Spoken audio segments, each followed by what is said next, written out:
I do think it's definitely going to change the industry in the next 3 to 5 years pretty heavily. All the way from potential robots and even more so in the cockpit. I know they're testing certain things with AI and automation, just like autopilots, and eventually having one crew member Yep.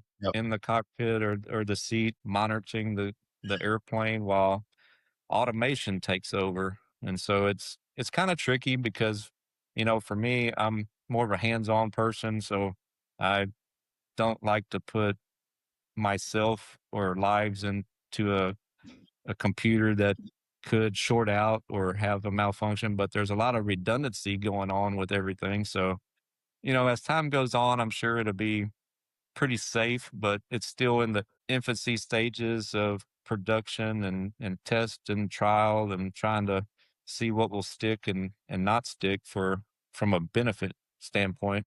Hello, and welcome back to Executive Intelligence, where business leadership meets artificial intelligence. And today we have a great guest on the show. Known him for quite a while. It is Brent Nedbalek. He is the owner of Triton Air down in Texas. And again, I'm your host, Dagen Davis. So, Brent, thanks for joining us. Hey man, yeah, no problem. Always good to see you. Yep, yep. Thanks for coming on the show. We really appreciate it. We really want to dive into what people may or may not know about private aviation and what's going on in your world on a daily basis. But let's just get started with for people who may not be familiar with Triton Air. What could you tell us about the company and what kind of services do you guys provide? Yeah, so we're a charter company, and we provide private jet charter to pretty much anyone in the United States. We also have operations where we can fly to Canada, the Caribbean, Mexico, and East Coast to West Coast to the USA. But primarily, we do light jets, turboprops, and some heavy jets on request. But we do a lot of flights around Houston, Austin, and Dallas, and Fort Worth, and then also, of course, Colorado and Florida. But yeah, our primary gig is doing charter flights for people and transportation. Okay. Great. And then, how did you get started in the aviation business? I guess, really, I guess I was kind of lucky. Growing up, I always liked airplanes, and pretty much like any pilot, you look up at the sky and see an airplane, you're looking, breaking your neck, looking up, trying to see what kind it is. But I got started doing model airplanes when I was young, flying, and then kind of progressed through college. Just decided I'd go out and learn to fly. But I also was doing maintenance and learned to do working on airplanes and get my A&P license. And then eventually, after college and flying and building hours and time, I started a business, and here we are. Okay. Well, I would feel a lot safer flying with you knowing that you have a maintenance background as well. Does that come in handy quite a bit? I tell you what, knowing the machines that you fly and being able to assess the problems and realize what could be a problem or maybe isn't a problem is really handy and helpful uh, in anything you do. So having knowledge in the background is definitely a big key in safety for all of our pilots and then also myself when I fly. Awesome. So what are your typical types of clients? I know you may not be able to go into crazy detail with it, but could you explain to us what your clientele looks like? Yeah. So, that's the fun part of the job, getting to meet new people, fly people personally. Of course, some of it's confidential, but we do fly race teams, race car drivers, baseball players, football players.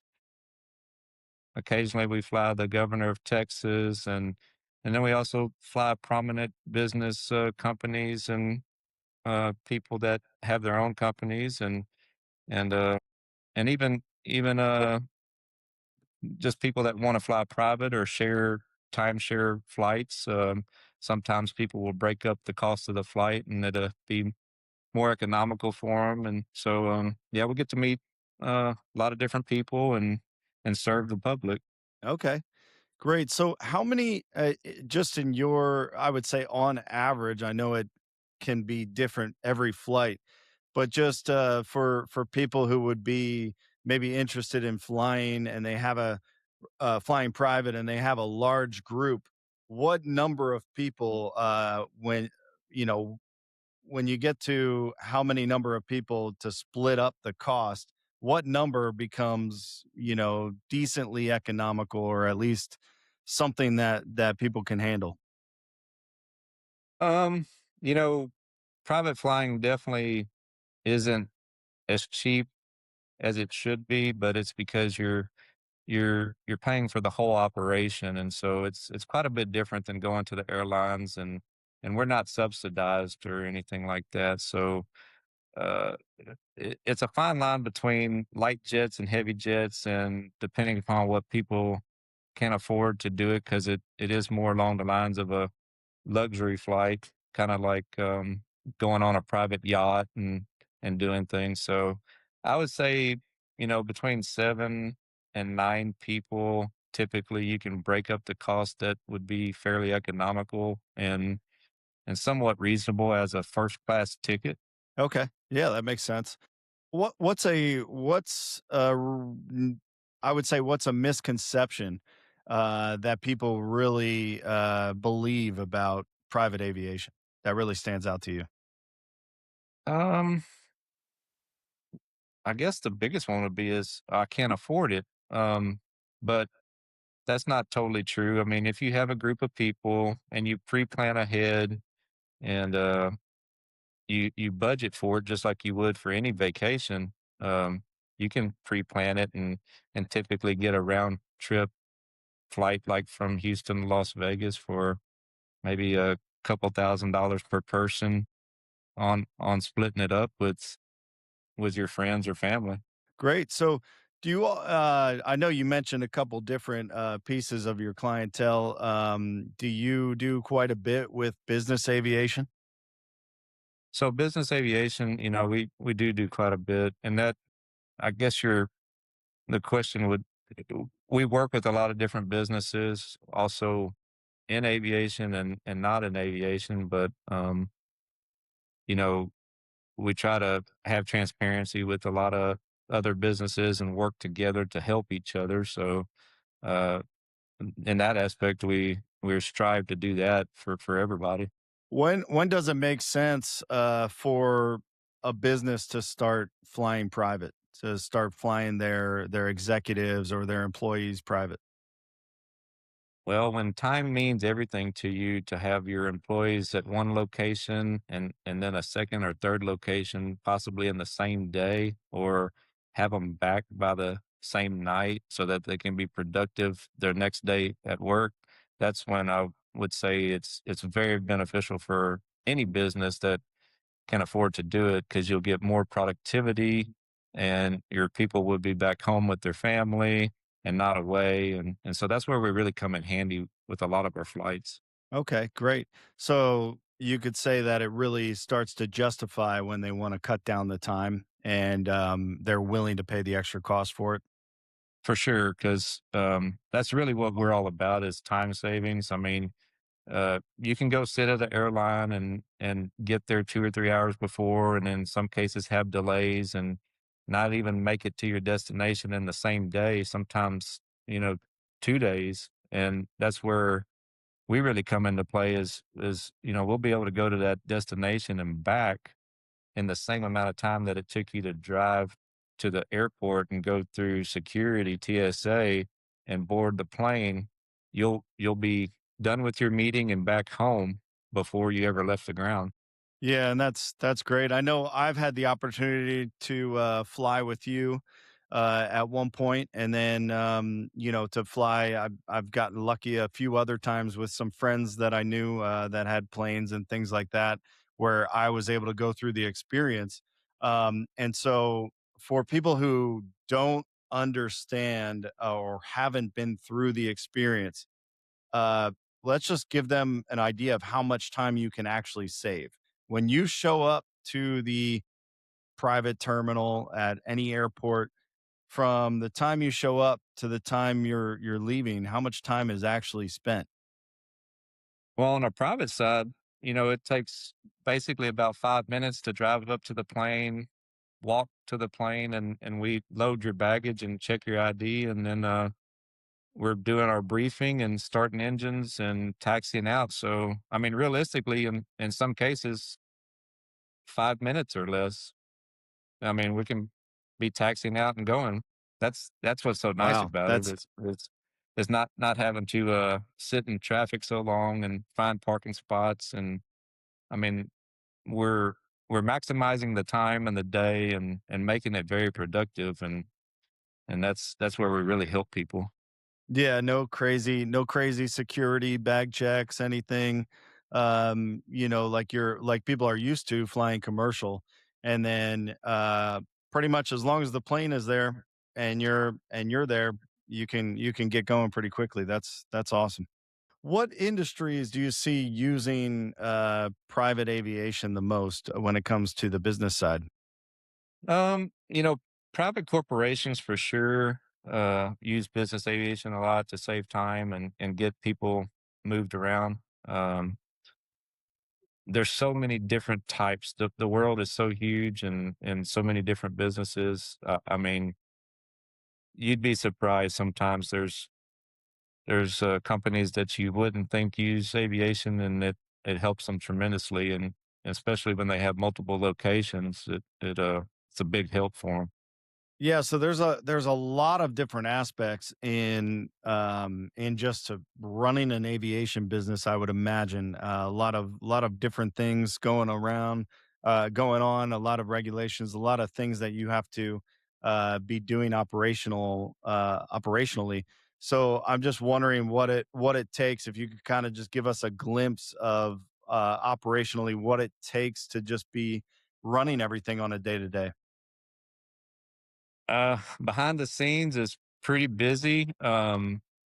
Everything from scheduling to coordinating to parts changing to inspections. The aircraft have a lot of inspections that have to be kept up with, and then our compliances and the FAA and so we spend a lot of our time managing that aspect of it just to be fully compliant to be able to do what we do.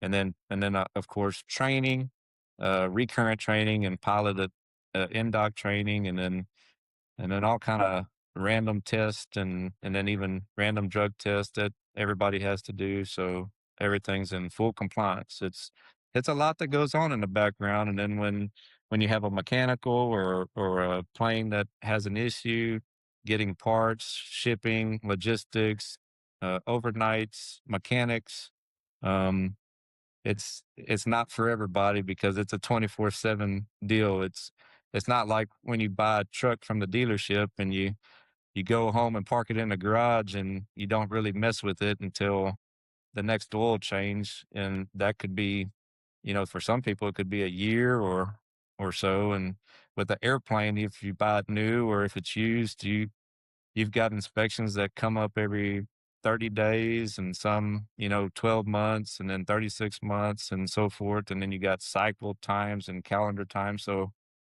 there's definitely a lot that goes into the whole organization and just being able to run a charter operation. It's a lot to it.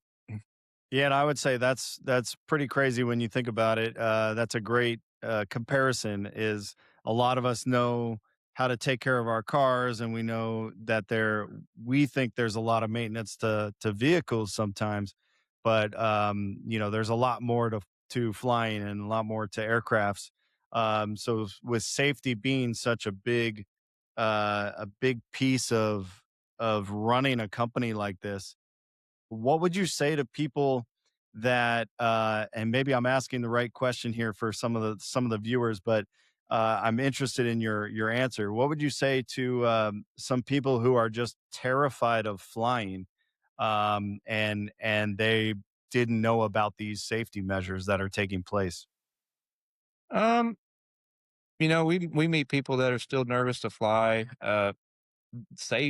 Flying is still the safest form of traveling. The news media likes to blow a lot of things out of proportion a lot of times, but as far as airplanes go and the quality of the technicians and the people that are working on the planes, no matter if it's with us or with anybody else, they truly have a passion for it. This is one of those industries that you have a passion to do what you love to do, what you like to do, and if you're not in it, then you don't get it. But and it also weeds out those type of people. So I would say for the most part, everybody that is supporting the safety of the plane, from the pilots to the mechanics to the line personnel to schedulers, are very safety oriented and have everybody's best interest um, for the flight. And so rest assured that it's still the safest form of travel.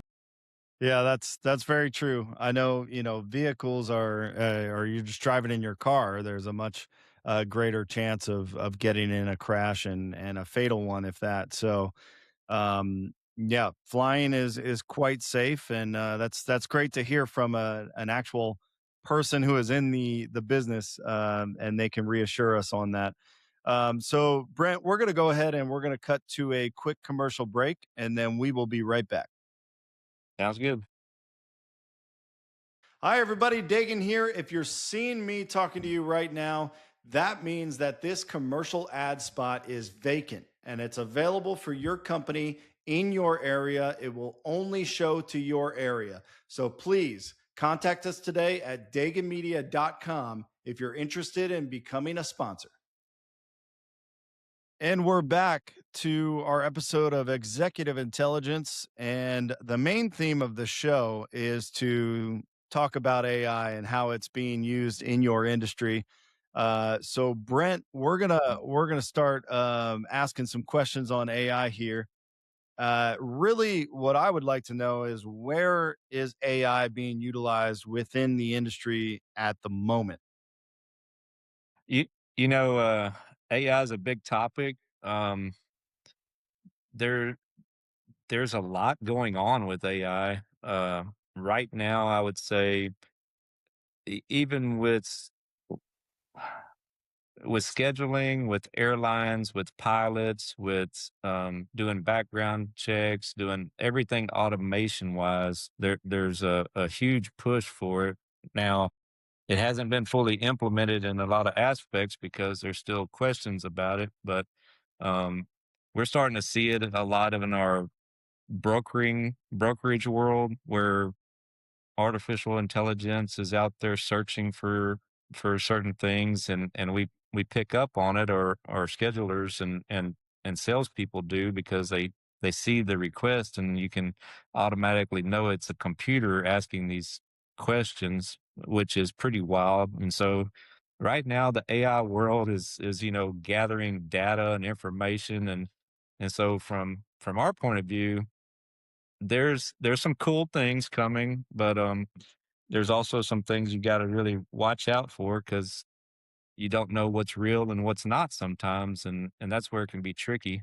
But from an AI perspective, I do think it's definitely going to change the industry in the next 3 to 5 years pretty heavily. All the way from potential, you know, robots, and even more so in the cockpit. I know they're testing certain things with AI and automation, just like autopilots, and eventually having one crew member in the cockpit or the seat, um, monitoring the airplane while automation takes over. And so it's kind of tricky because, for me, I'm more of a hands-on person, so I don't like to put myself or lives into a computer that could short out or have a malfunction, but there's a lot of redundancy going on with everything.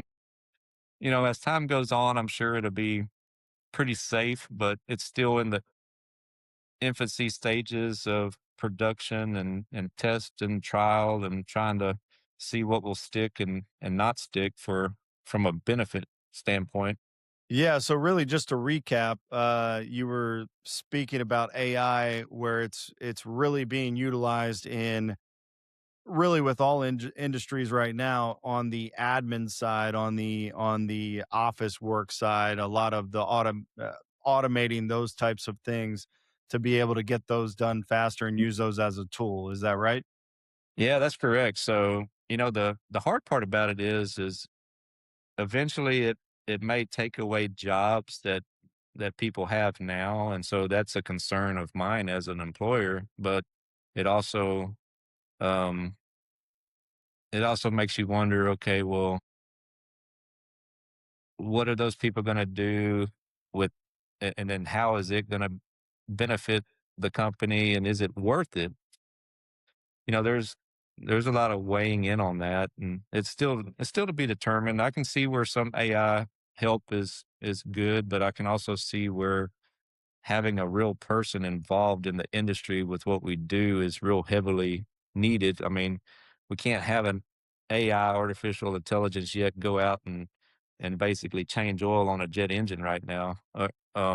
But from an administrative standpoint, we can have AI answer phone calls, uh, take messages, send responses.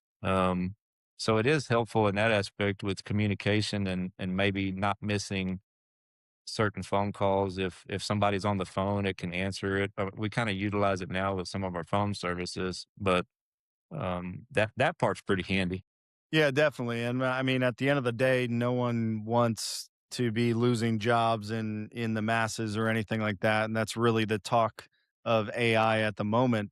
But one thing that I've even seen with running podcasts is just the fact that yes, you can speed up some things, but at the same time, I haven't decreased the amount of people that work for me because I still need human eyes on the content, on the editing that's happening, on we do a lot of editing by hand, but clipping and things like that can be helpful with AI. And so a lot of those things you still need someone to be reviewing all of that to make sure it makes sense. So yeah, I still think that there is a lot of need for the human element of a lot of these pieces of work. Yeah, for sure.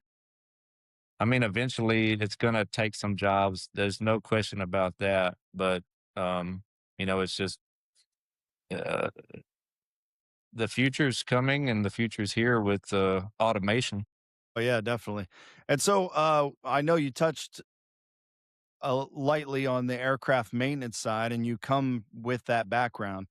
And so, where do you see is AI involved with aircraft maintenance at all right now, even on the admin side, or is it literally? Are we looking at just waiting for the future of AI to be implemented?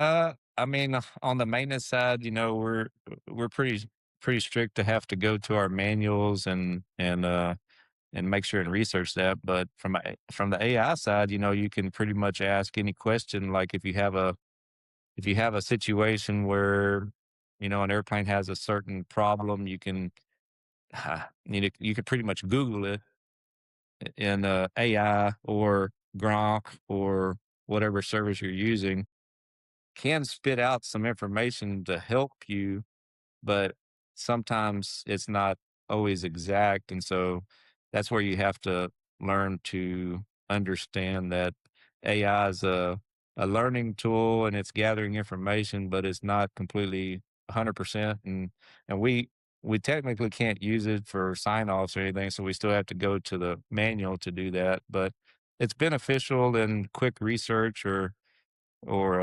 just a synopsis of something that you want to find out. But uh, it would eventually be nice one day if we could just say, "Hey, AI, can you go out here and do this tire change for us?" And then a robot goes and jacks the airplane up and pulls the tire off and changes it. That'd be awesome. That would be great. But until that day happens, uh, it'll be maybe 10 years from now. Yeah, yeah, it's definitely possible with, the robots coming out eventually, I think within the next few years, but then obviously there's gonna be a lot of a learning curve, and then there's gonna be the regulations and safety matters that need to be put in place for that. But yeah, I think you're exactly right. AI in all different areas right now is a learning tool and an automation tool. So between those 2 things, it really helps you, speed things up and figure out problems faster. For So that sure. that's great. I know you meant go ahead.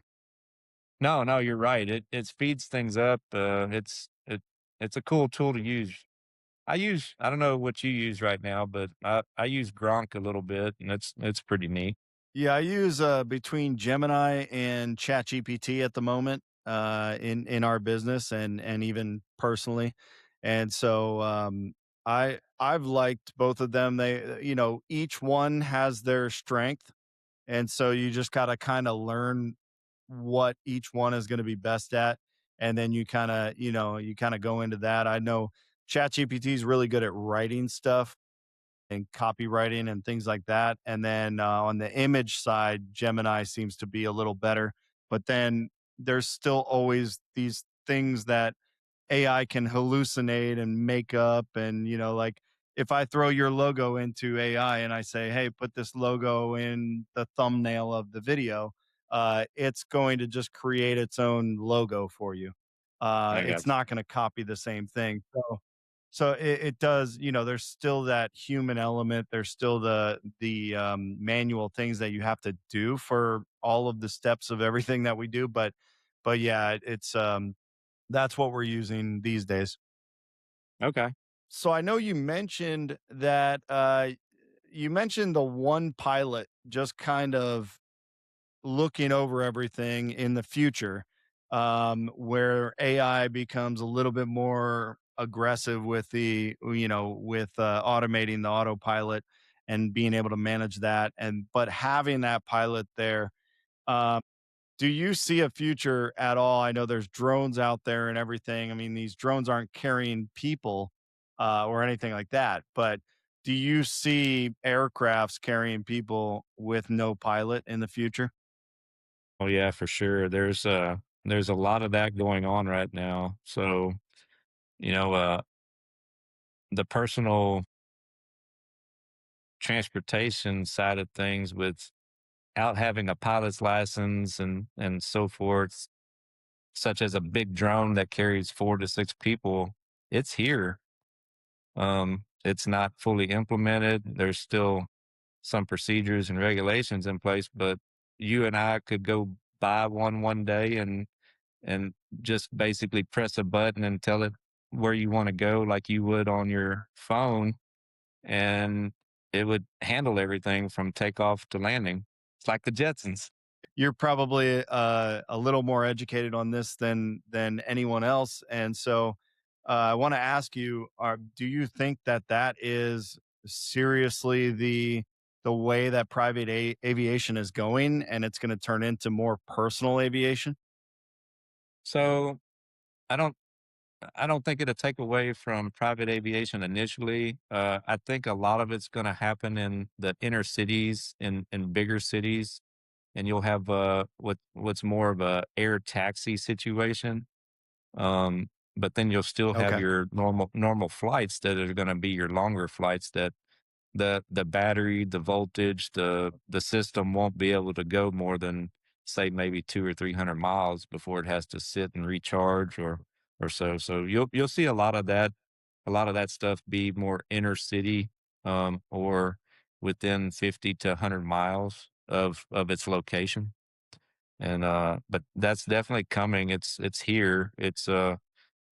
You know, it's around the corner very quickly happening. It's in a lot of testing phases now and a lot of approvals going on, but you'll start seeing some of that pop up, within the next year or two, I'd say, maybe 3.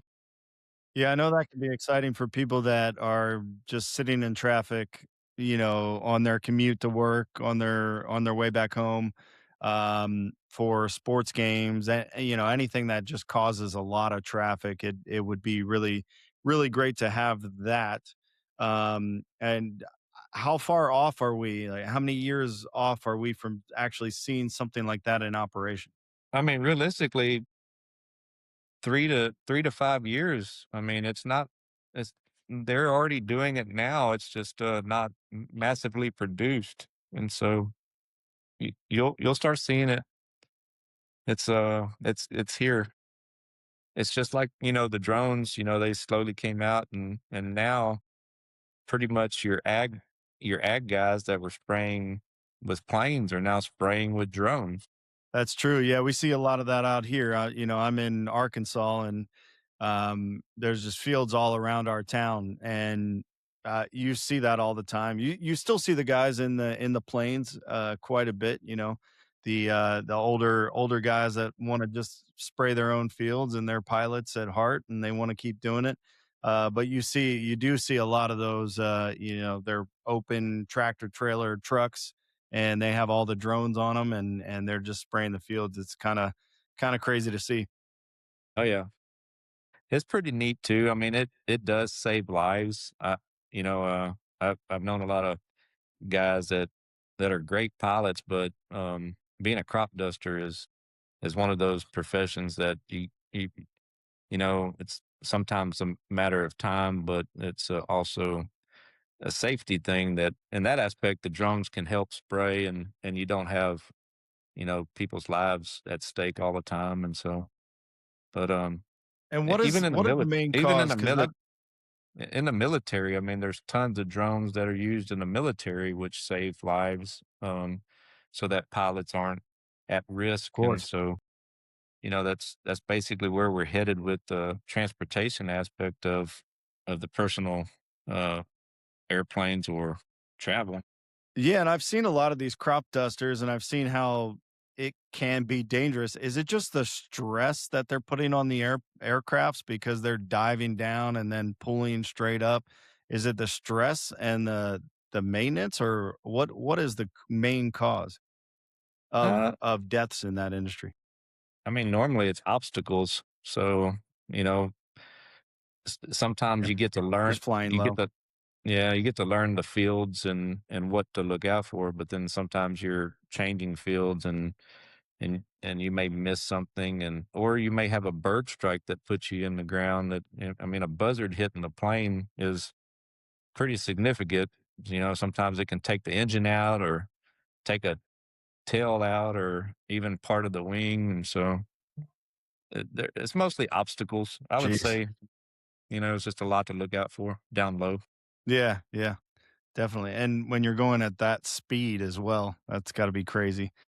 Yeah. So, Brent, one last thing before we get going and wrap up the episode here. I always give my guest a chance to kind of put out their last words on the episode, or even say something that they want to promote, or just get out there in the world. So, what kind of words do you have for us here at the end?